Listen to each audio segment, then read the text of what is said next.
The courthouse in downtown Atlanta was buzzing with its usual chaos. Lawyers were rushing between cases, plaintiffs and defendants anxiously waited for their hearings, and security officers were stationed at every entrance, scanning the crowd for any sign of trouble. Among the many people walking through those doors that morning was Special Agent Veronica Carter, a woman whose presence commanded attention even when she wasn't in her formal FBI-issued on suit.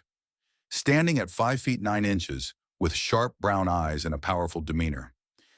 Veronica had spent 15 years climbing the ranks of the FBI, earning a reputation for being fearless, intelligent, and relentless in her pursuit of justice. But today, she wasn't here on official business.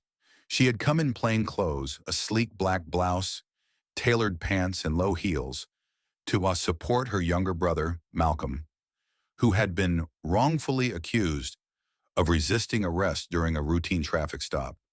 He was a straight-A college student with a clean record, but he was black in America, and sometimes that was enough to land you in handcuffs. As Veronica stepped through the security checkpoint, placing her phone and purse into the plastic bin, she noticed one of the court officers, a tall, broad-shouldered man with a buzz cut and a sneer, eyeing her with suspicion. His own name tag read Officer Randall Tate, and he had been working courthouse security for over a decade. A man with more a history of treating black and brown individuals with unnecessary aggression. Veronica locked eyes with him for a brief moment before walking forward to retrieve her items from the conveyor belt. That's when Tate stepped in front of her, blocking her path.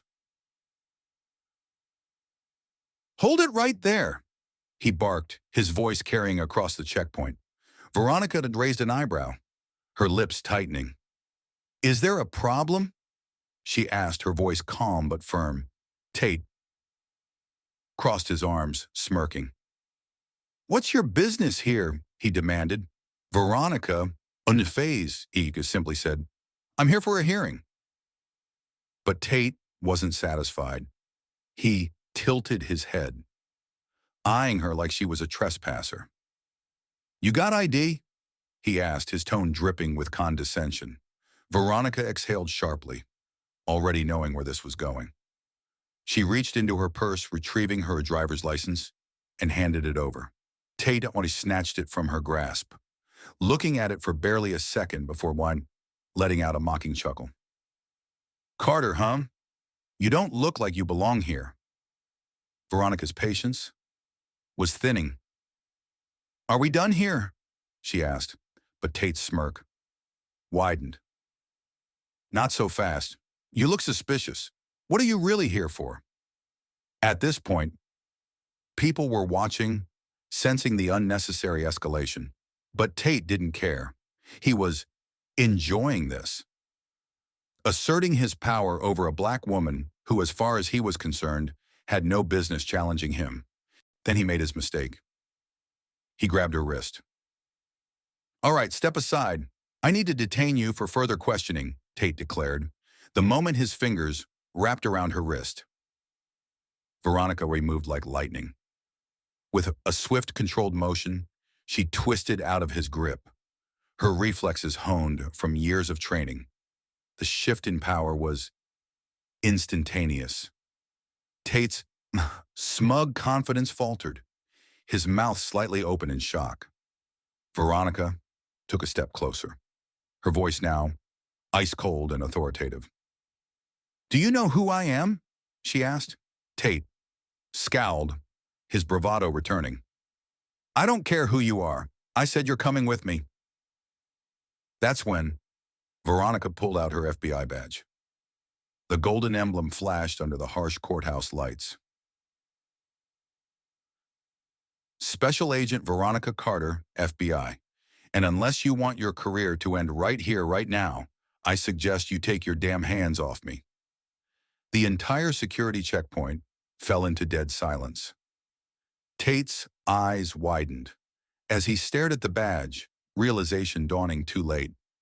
The once a confident officer suddenly looked like a trapped animal, blinking rapidly, his face draining of color. What?" he stammered. Veronica leaned in slightly, her voice dropping to a dangerous whisper.